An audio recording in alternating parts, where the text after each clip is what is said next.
Shalom à vous tous qui êtes connectés sur les plateformes du Centre missionnel Philadelphie Gombe.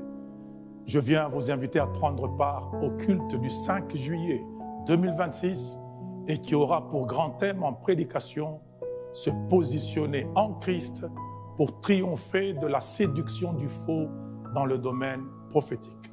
Nous allons parler de la substance du faux, des différences qui existent entre les faux et également nous allons traiter de la position que nous occupons à partir de la lumière que Christ nous donne sur le prophète dans l'Église et ce qu'il était en Israël. Les deux choses ne sont pas les mêmes.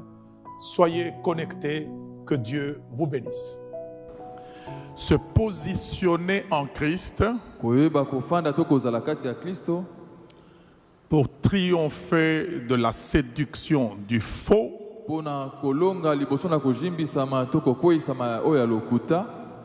dans le domaine prophétique. Les textes, nous en avons 4 et puis d'autres que nous lirons pendant le message. Texte numéro 1, nous sommes dans Apocalypse chapitre 2, verset 20. Et la Bible dit,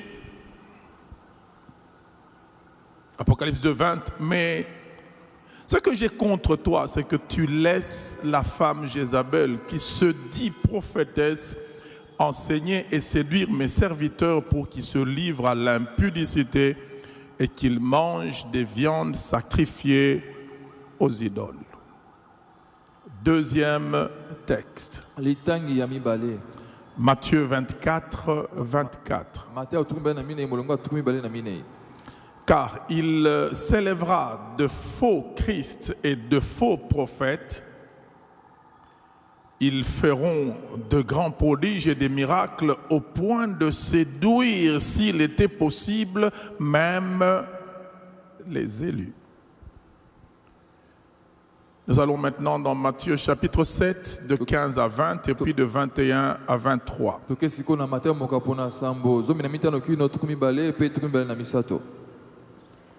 La Bible dit,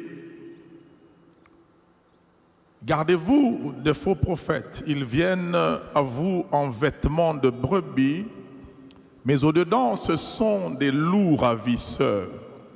Vous les reconnaîtrez à leurs fruits. Cueille-t-on des raisins sur des épines ou des figues sur des chardons? Tout bon arbre porte de bons fruits, mais le mauvais arbre porte de mauvais fruits. Un bon arbre ne peut porter de mauvais fruits, ni un mauvais arbre porter de bons fruits. Tout arbre qui ne porte pas de bons fruits est coupé et jeté au feu. C'est donc à leurs fruits que vous les reconnaîtrez. À partir de 21, maintenant, ceux qui me disent « Seigneur, Seigneur » n'entreront pas tous dans le royaume des cieux, mais celui-là seul qui fait la volonté de mon Père qui est dans les cieux. Plusieurs me diront en ce jour-là, Seigneur, n'avons-nous pas prophétisé par ton nom?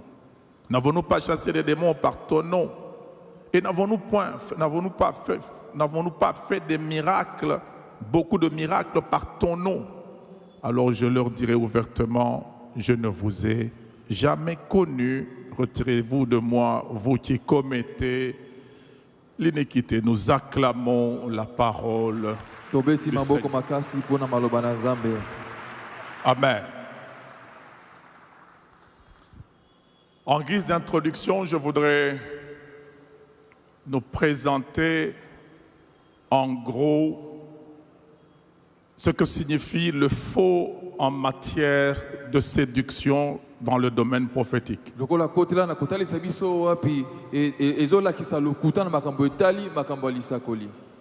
Ce n'est pas le faux détectable d'emblée parce que c'est une fausse information qu'on vous donne.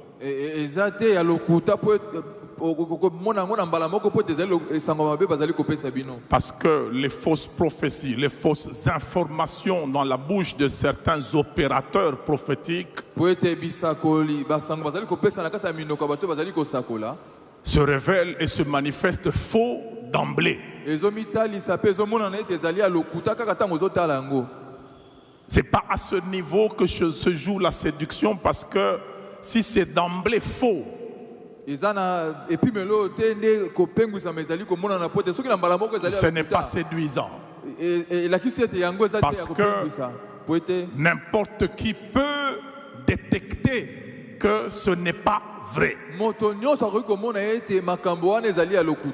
Mais nous avons affaire à la parole du Seigneur qui met en garde son peuple.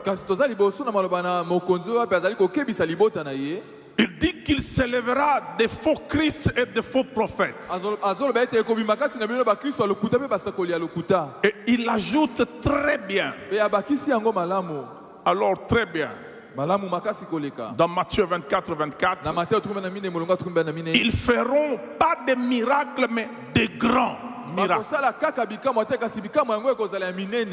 et des prodiges au point de séduire, s'il était possible, même les élus.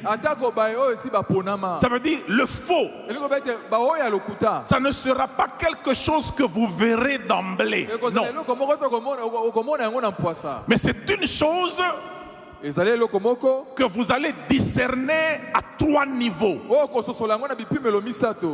Premièrement, la source. Deuxièmement, le comportement de l'opérateur. Troisièmement, la conclusion. Où est-ce qu'on vous amène? Ça veut dire, vous avez des fonds à partir de la source, mais capable de vous donner un vrai résultat, un résultat probant. Ça veut dire, à partir d'une source satanique, on peut accéder à des vraies informations sur la vie d'un homme. Amen. Je sais que plusieurs ont difficile à saisir cela, mais nous allons donner, on a même donné la preuve dans certaines matières au courant de la semaine. Acte chapitre 16 nous présente une femme qui avait un esprit de python. Et la Bible dit qu'elle devinait. Ça veut dire elle appartient à Satan, mais elle a su s'infiltrer dans l'organisation de l'apôtre Paul, et elle passait devant l'apôtre Paul en annonçant: ces hommes sont des serviteurs du Dieu vivant, du Dieu très haut, et ils vous annoncent la voie du salut. Vrai ou faux? Vrai. Mais est-ce que ce vrai-là, vérifiable, vient d'un esprit qui vient de Dieu ou d'un esprit qui vient de Satan? Ça vient d'un esprit qui vient de Satan. Ça veut dire la puissance satanique peut accéder aux informations réelles de ton passé et de ton présent. Et lorsque on t'apporte ces informations-là, qui sont convaincantes, connues de toi et même de ton environnement, ne te sens pas en sécurité, comme si tu es en présence de l'Esprit de Dieu.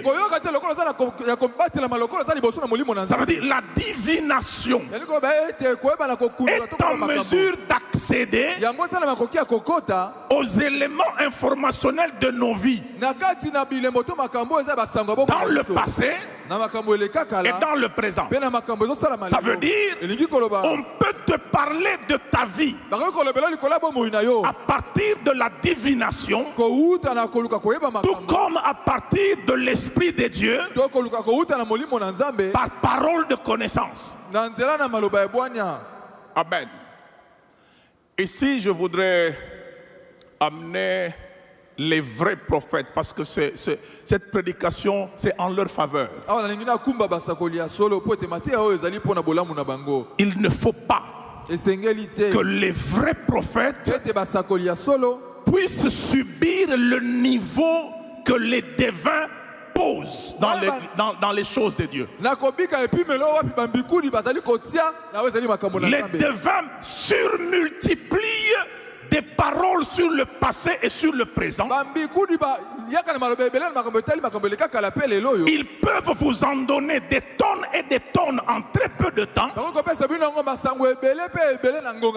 Et la manière dont on vous les donne et la netteté de ces informations-là peut vous mettre en sécurité. Vous pensez que ce sont des paroles de connaissance.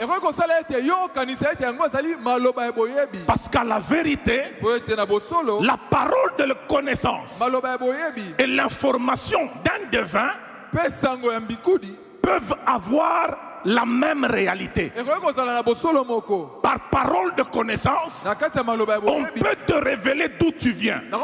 C'est ce que Jésus dit à Nathanaël. Quand tu étais sous le figuier, je te voyais. Un devin est aussi capable de dire à Nathanaël, tu étais sous le figuier, parce que nos vies et nos actes posés sur terre sont spirituellement enregistrables quelque part. Et quelqu'un qui est sur la terre, qui se connecte à un esprit dans le monde spirituel, cet esprit qui a vu ce passé-là est en mesure de lui dire, dis-lui qu'il a vu, il a fait ça. Donc il y a un niveau où la parole de connaissance et les paroles des devins se rejoignent. C'est quand il s'agit du passé et de l'actualité. Est-ce qu'on est d'accord? Ce que je voudrais, c'est de déverser suffisamment d'huile glissante dans nos destinées contre les faux prophètes. Mais cette huile-là va promouvoir les vrais prophètes et ça permettra à ces vrais-là de s'exprimer dans nos vies. Maintenant,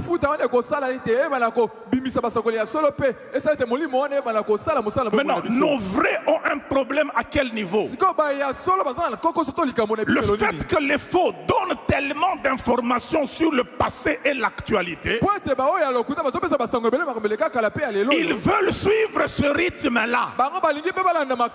Maintenant, le problème c'est lequel? Une fois que vous suivez ce rythme, vous les avez crédibilisés. Vous allez faire comme eux et vous arrêtez à leur niveau. Et pourtant Dieu dit à Jérémie, invoque-moi, je te répondrai, je te révélerai de grandes choses, des choses cachées et des choses que tu ne connais pas. Lorsque une personne m'annonce mes origines, m'annonce mon numéro de téléphone, m'annonce ma pointure des chaussures, m'annonce mon compte en banque, ça c'est du connu et du banquier et de mon habilleur et de mon opérateur téléphonique. Ça veut dire qu'il n'est pas dans les choses cachées. C'est des choses cachées pour lui, pas pour moi. Je me sentirai réconforté et en sécurité lorsque celui qui m'annonce ces choses-là peut aller avec moi dans un avenir même proche et m'annonce une chose à laquelle je ne m'attendais pas, parce que la signature de Dieu c'est dans la maîtrise de l'avenir. Il dit, je suis l'Éternel et j'annonce d'avance dès le commencement ce qui doit arriver, afin que l'on sache que je suis l'Éternel. En fait, Dieu ne s'appuie pas sur les circonstances pour pronostiquer un match. Non. Quand Dieu parle, il crée ce qu'il dit. C'est ça la différence entre les faux qui s'appuient sur des circonstances et qui font parfois de la météo. Et Jésus dit que la météo fonctionne. Il dit aux pharisiens, vous savez lire les signes du temps, n'est-ce pas? Lorsque le ciel devient rouge sombre, vous savez que la pluie va tomber. Il y a certaines personnes dans nos vies qui utilisent la tendance boursière de notre destinée. Vous voyez la bourse là?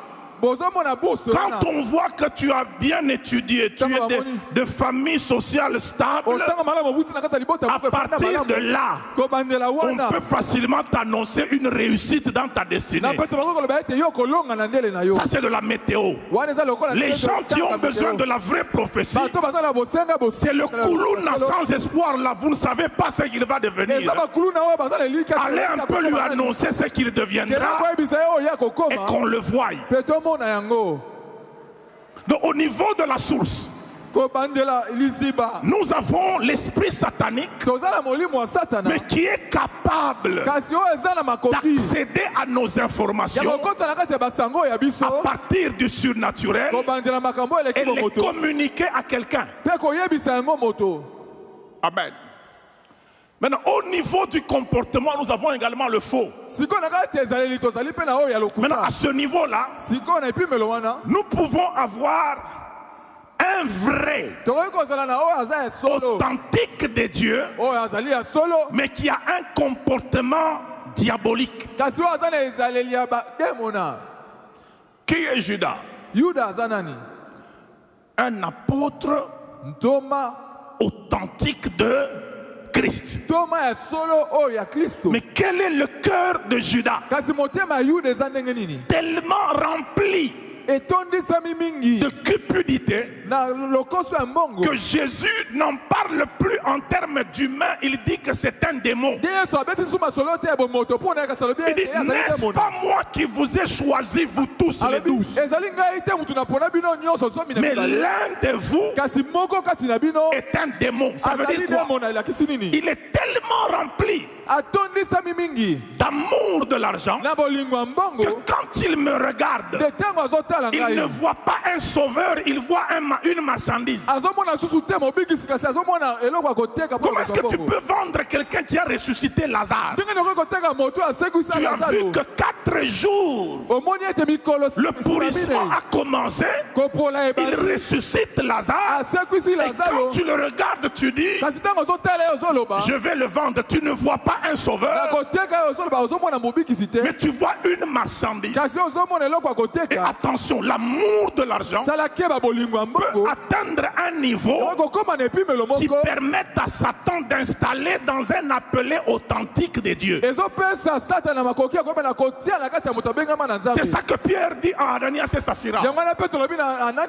Comment Satan a-t-il pu remplir vos cœurs au point que vous mentiez au Saint-Esprit? Un enfant de Dieu authentique qui prend la voie de Balaam, la voie de l'amour de l'argent, peut avoir un appel authentique dans le prophétique. Mais son cœur va l'amener à utiliser cet appel-là pour manipuler les gens et que lui se retrouve dans sa poche. C'est ça que Matthieu nous présente en disant, il y a des gens qui viendront et qui me diront, n'avons-nous pas prophétisé par ton nom? N'avons-nous pas fait de grands miracles par ton nom? N'avons-nous pas chassé des démons par ton nom? Mais je leur dirai ouvertement, je ne vous ai jamais connu. Éloignez-vous de moi, vous qui commettez l'iniquité. Lorsque Jésus a envoyé les 12 chasser les démons. Judas était parmi ou pas? Il était parmi. Quand ils reviennent faire le rapport, même les démons nous sont soumis. Judas était parmi ou pas? C'est que Judas a chassé les démons aussi. Avec le mandat de Jésus, avec le nom de Jésus. Ce n'est pas notre chrétienté qui chasse les démons, c'est le nom de Jésus. Mais son cœur a pourtant goûté au faux. Et Satan a pu s'emparer de son cœur. Maintenant, troisième niveau du faux. C'est ce à quoi nous assistons ces derniers jours avant que je n'entre dans la matière sur le positionnement. Suivez bien Apocalypse 2:20. Mais ce que j'ai contre toi, c'est que tu laisses la femme Jézabel, qui se dit prophétesse, enseigner et séduire mes serviteurs afin qu'ils se livrent à l'impudicité et qu'ils mangent des viandes sacrifiées aux idoles. Amen. Regardez très bien.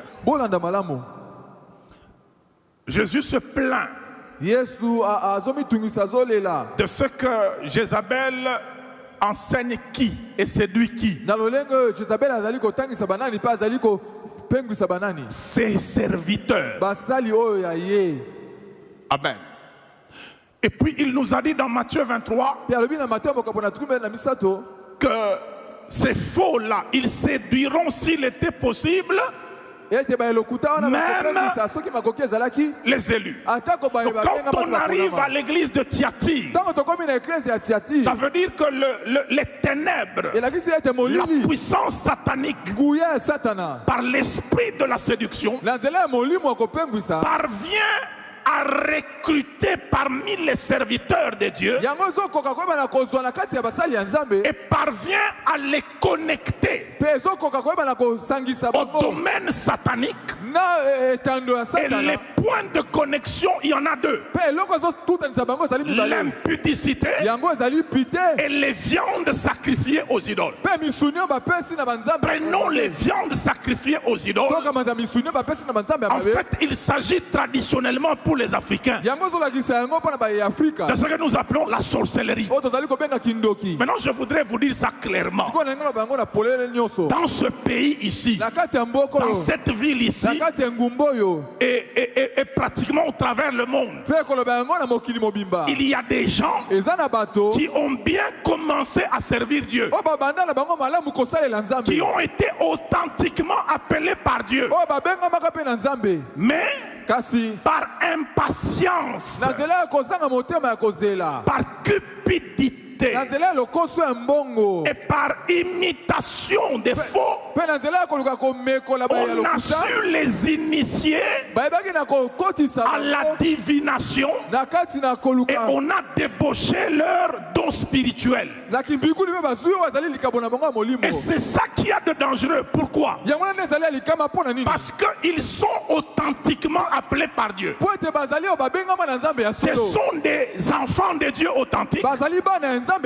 Mais quant à pouvoir faire le service dans le prophétique, Jézabel les a recrutés et on leur a donné des fétiches. Maintenant, la séduction fonctionne comment? Et le danger est à quel niveau? Ce sont les gens qui ont la connaissance biblique normale. Et ils sont capables de vous donner prédications et des enseignements équilibrés. Mais au moment du service, il se connecte à Jézabel et commence à vous donner des informations sur votre présent et sur votre passé. Puisque vous avez entendu des prédications équilibrées, et on ajoute sur ces prédications-là des informations détaillées, vraies, vous croyez qu'il s'agit des choses de Dieu alors qu'on vous a déjà amené dans le faux.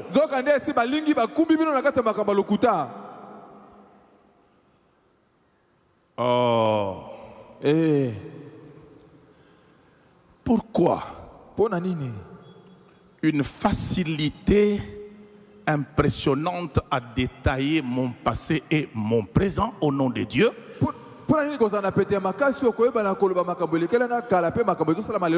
Et une difficulté avérée à ne pas me donner des détails sur mon avenir. Qui me parle?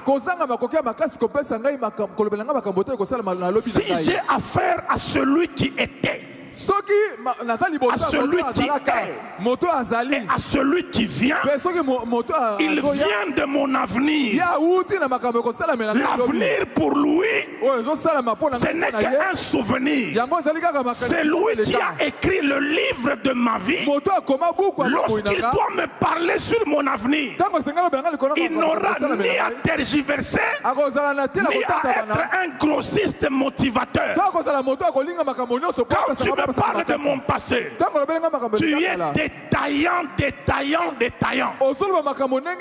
quand tu arrives à mon avenir, tu deviens motivateur grossiste. Dieu te visitera.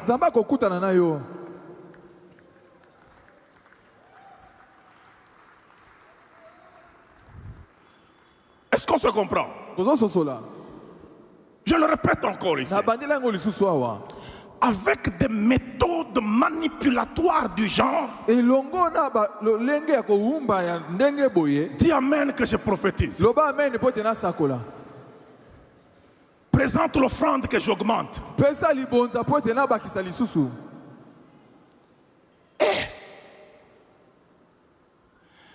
Je voudrais maintenant rentrer dans le positionnement en Christ. Parce que le problème que nous avons avec et les prophètes et les anciens, et plutôt et les enfants de Dieu, sur tous les faux, c'est une manœuvre de ramener en Christ le mythe du prophète en Israël. Et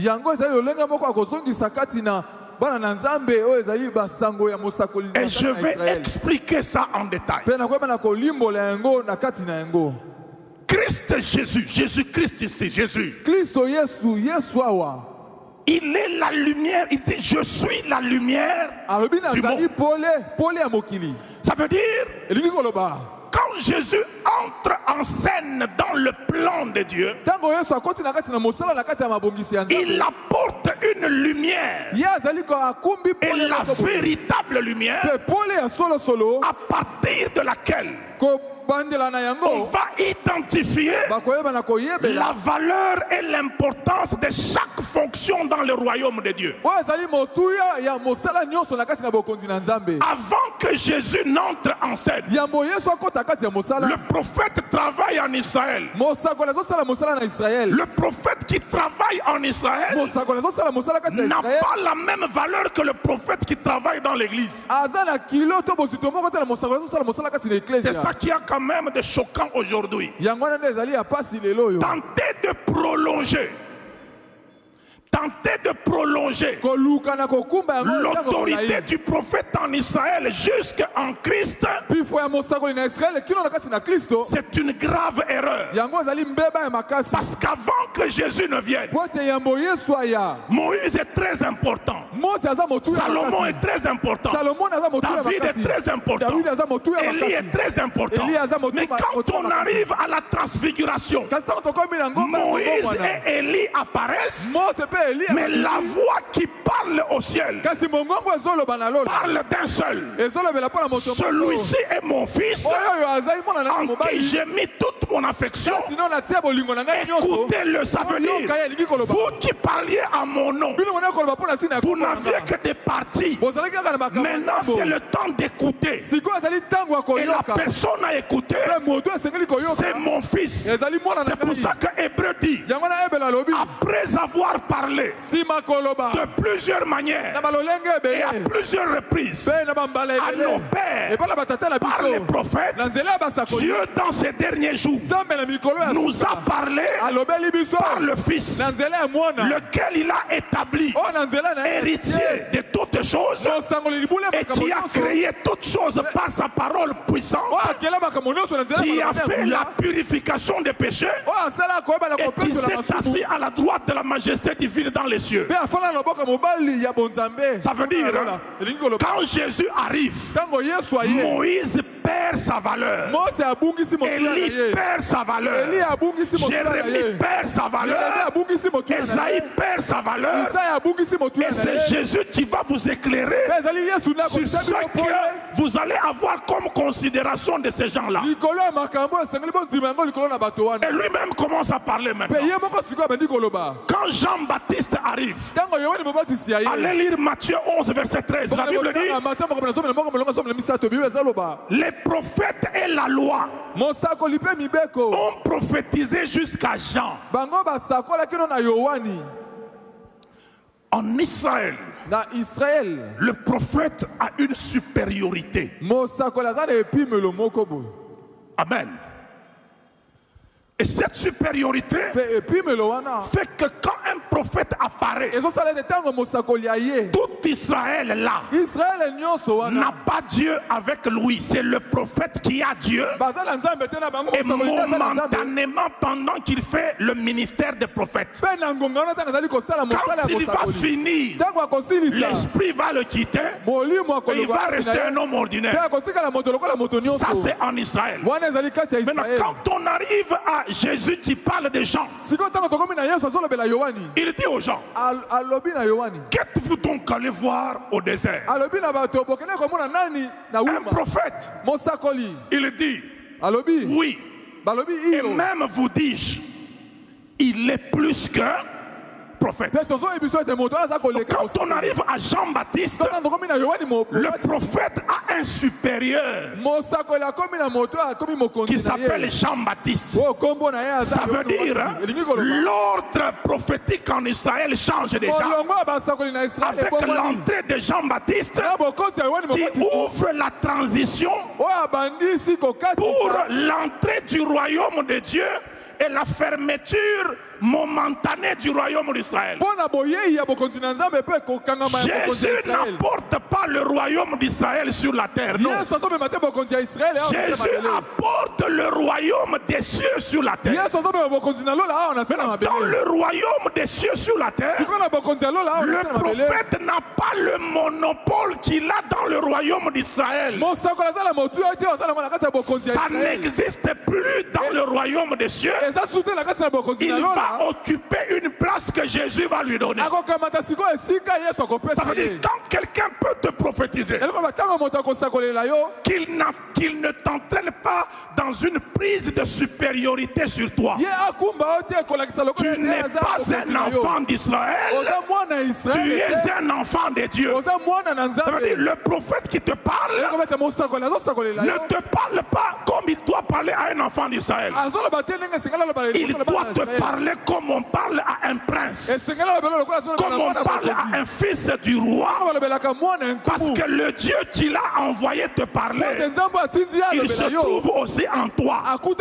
Il ne t'apporte pas Dieu, il t'apporte des informations sur ta vie que le Dieu qui est en toi devra confirmer par ta relation avec lui et par ta connaissance des Écritures. C'est ça qui qui fait que tu ne dois pas laisser quelqu'un prendre la direction de ta conscience au nom de la prophétie.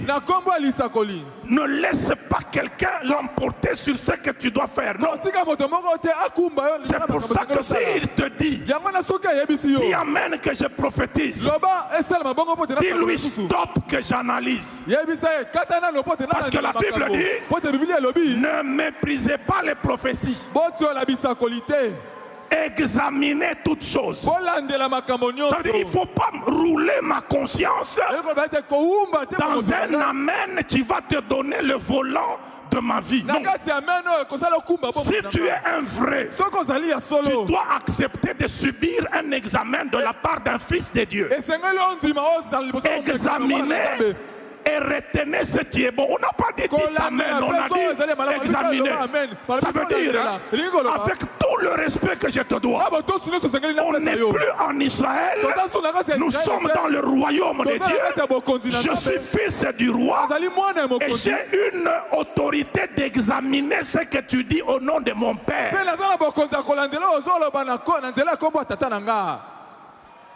Et ça, les vrais prophètes doivent s'asseoir là-dessus.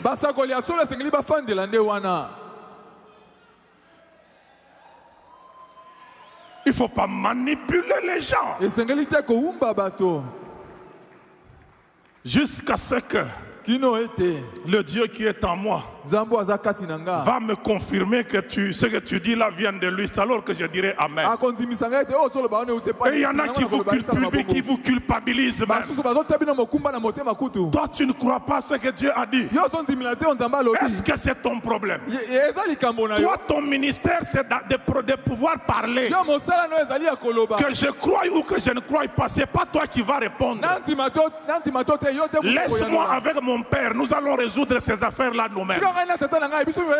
Je ne peux pas prendre des décisions qui engagent mon avenir pendant l'effervescence de quelqu'un qui me parle de mon passé. Ça serait l'emporter sur ma conscience. Maintenant regardez la redéfinition des choses.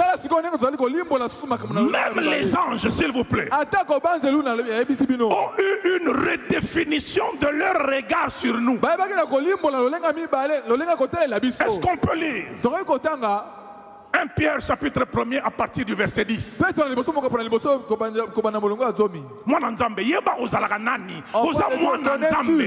Tu es un enfant de Dieu.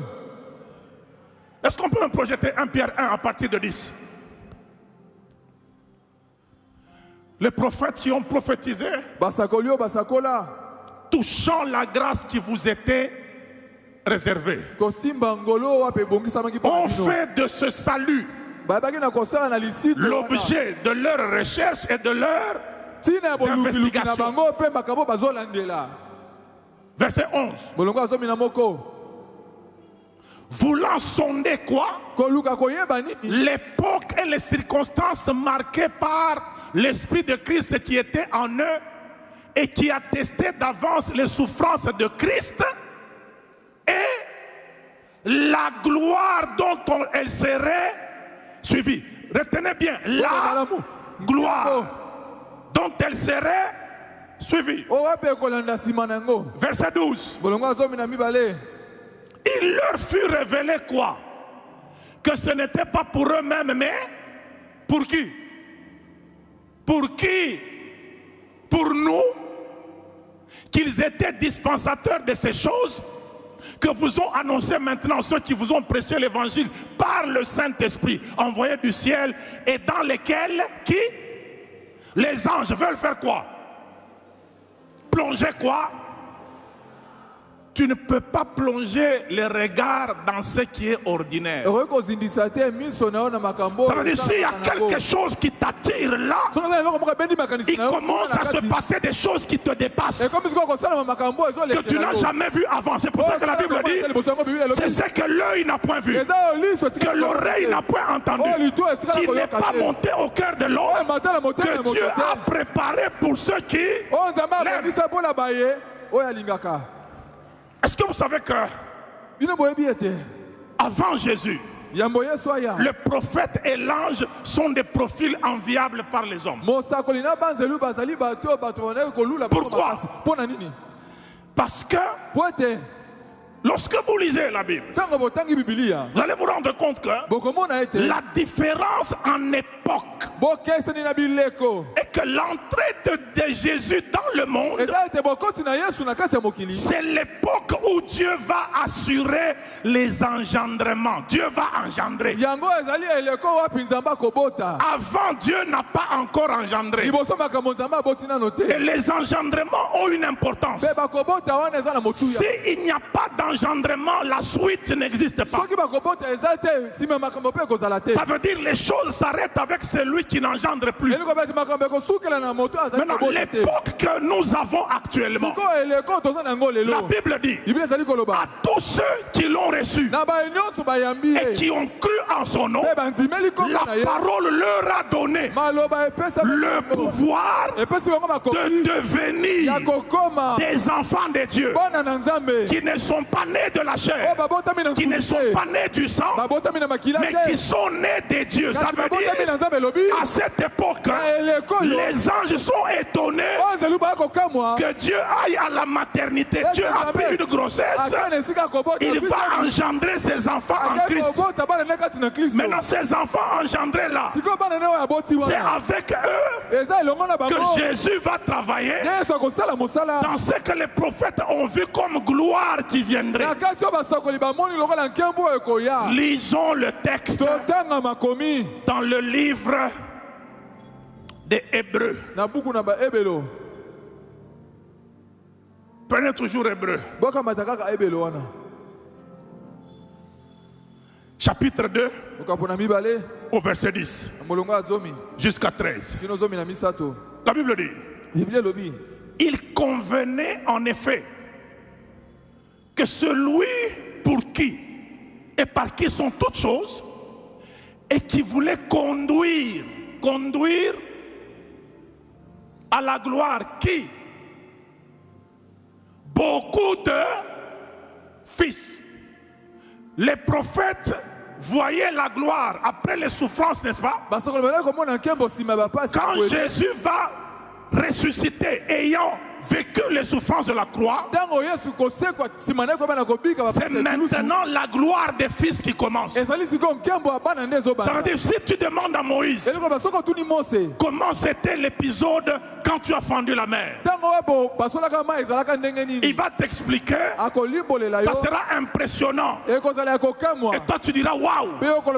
Mais demande à Moïse, quelle est la période que tu aimerais bien vivre sur la terre? Il te dira, c'est votre période à vous. Tu ne me comprends pas bien. Parce que ton problème, c'est que tu es emprisonné par les phénomènes. Tu as une mentalité de l'Ancien Testament. Pour toi, Dieu égale phénomène miraculeux. C'est ça qui fait que Élie, Dieu l'a amené à enlever ça de sa tête. Il a vu des tremblements de terre. La Bible dit l'Éternel n'était pas dans les tremblements de terre. Il a vu des tempêtes. La Bible dit l'Éternel n'était pas dans les tempêtes. Mais quand il a entendu un murmure doux et léger, ça rappelle celui qui a dit: portez sur vous mon joug. Mon joug est léger. Recevez mes instructions. Venez à moi, vous tous qui êtes fatigués et chargés. Ça veut dire, Jésus lui-même l'a expliqué, le royaume des cieux ne vient pas de manière à frapper le regard. Si on t'amène dans des choses qui frappent le regard, ne cède pas tout de suite. Ce n'est pas nécessairement le royaume de Dieu. Continuons ce que la Bible dit. Et elle ajoute, car celui qui sanctifie et ceux qui sont sanctifiés sont tous issus d'un seul.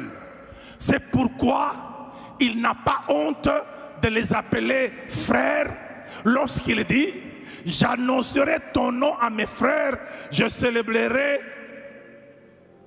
te célébrerai au milieu de l'assemblée, et encore je me confierai en toi, et encore me voici moi et les enfants que tu m'as donnés. Ça c'est pris de Ésaïe 8, 18 qui dit, me voici moi et les enfants que tu m'as donnés. Nous sommes des signes et des présages en Israël.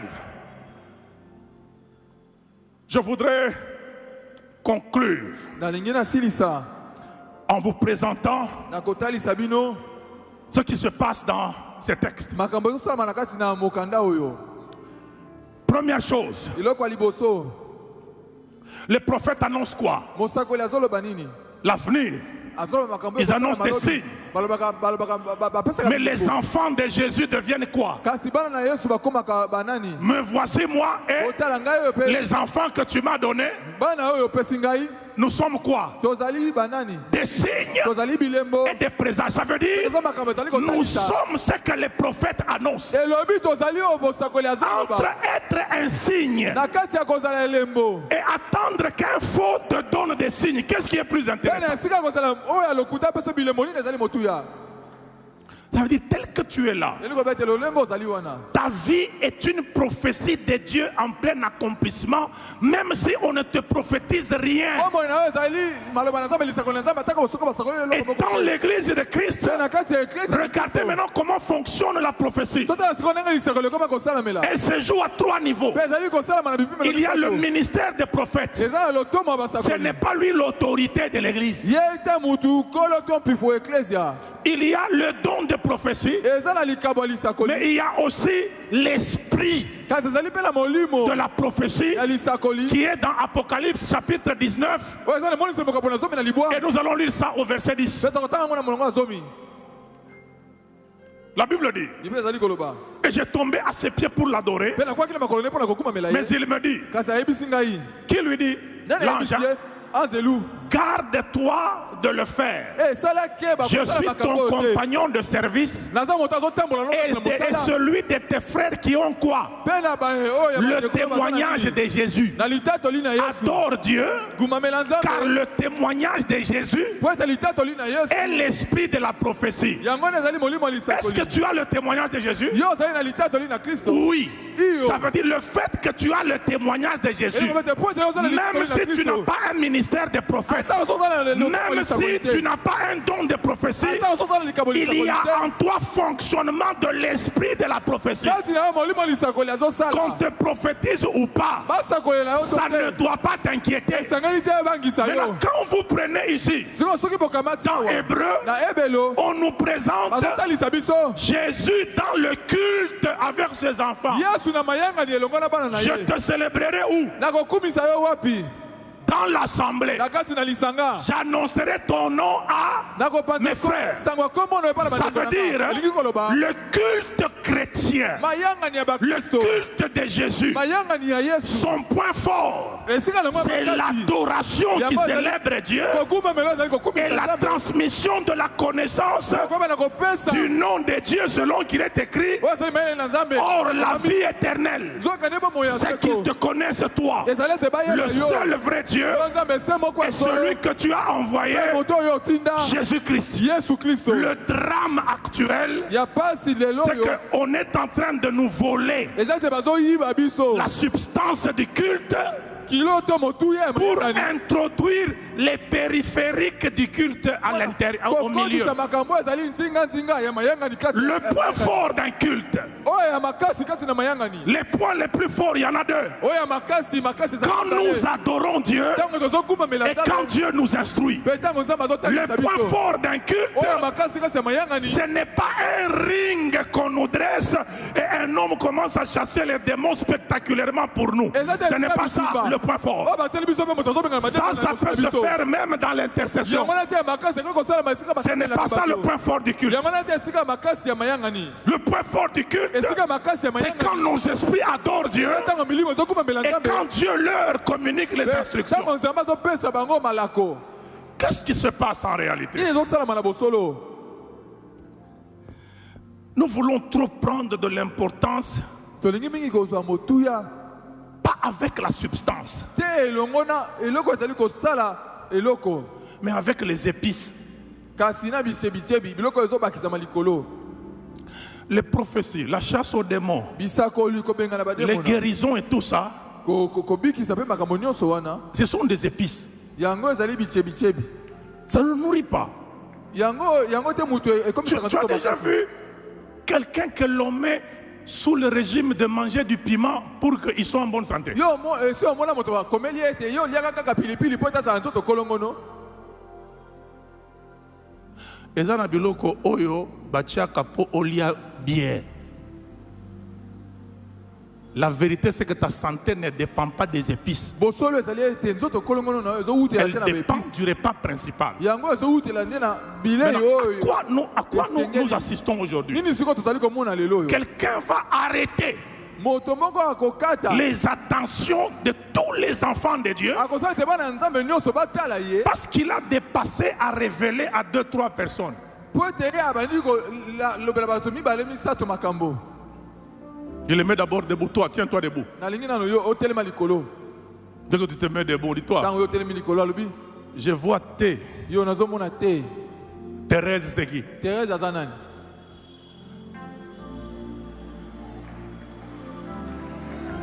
Et puis, je vois plus D. Yo nazomona babakisi de. Tu es marié à David, hein?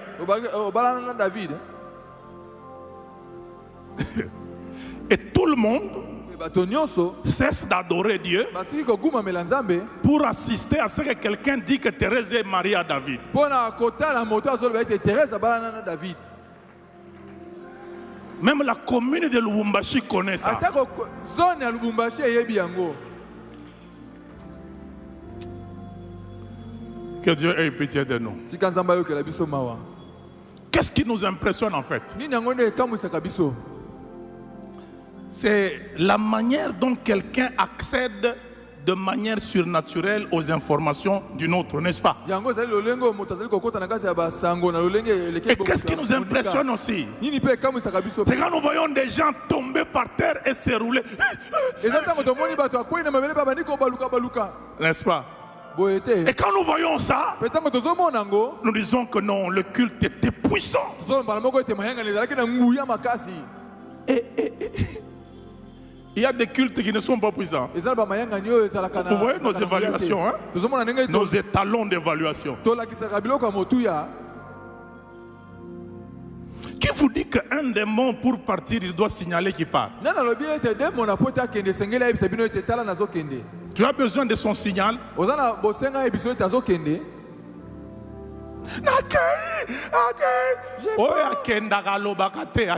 C'est lui qui parle le signal. Et puis vous allez encore revenir dans le prochain culte.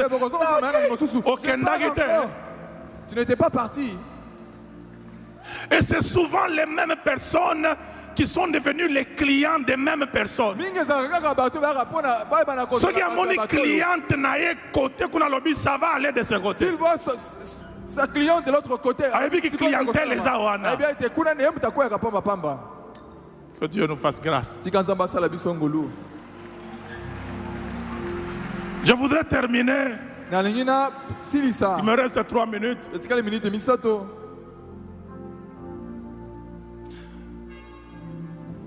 Le fils de l'homme qui est allé vers les disciples, l'enfant qui souffrait, qui était lunatique,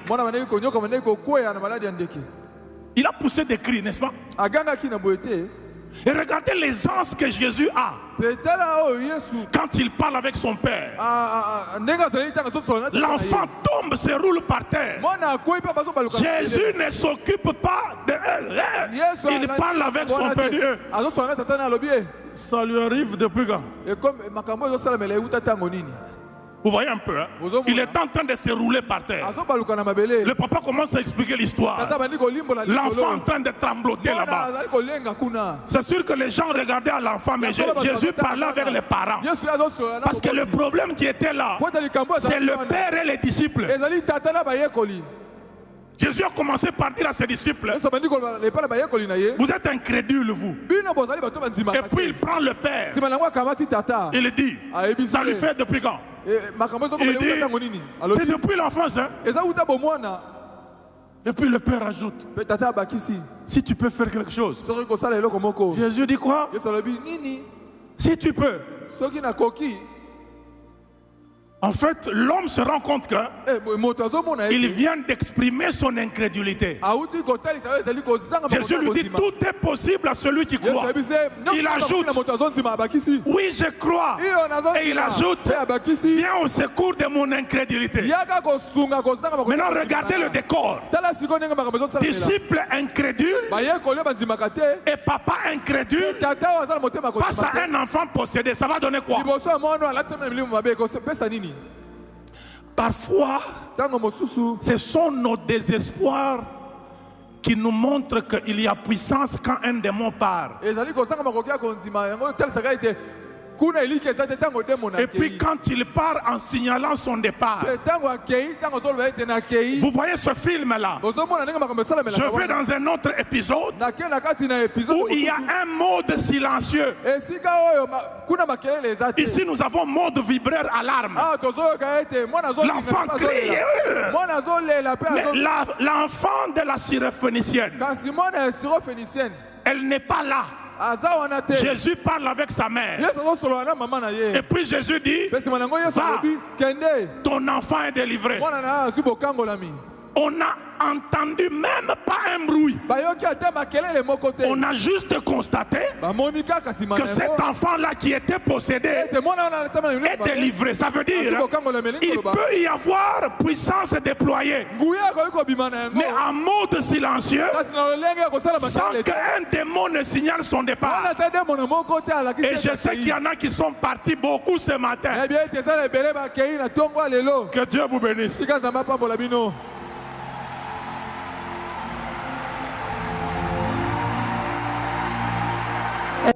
Que Dieu vous bénisse. Merci d'avoir été nombreux à avoir participé à ce culte.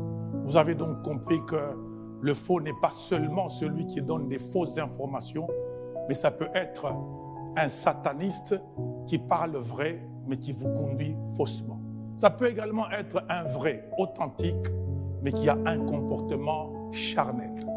Vous avez compris également que le point fort de l'arrivée de Christ dans le monde, c'est l'époque des fils de Dieu qui ont pris un statut supérieur à celui des prophètes.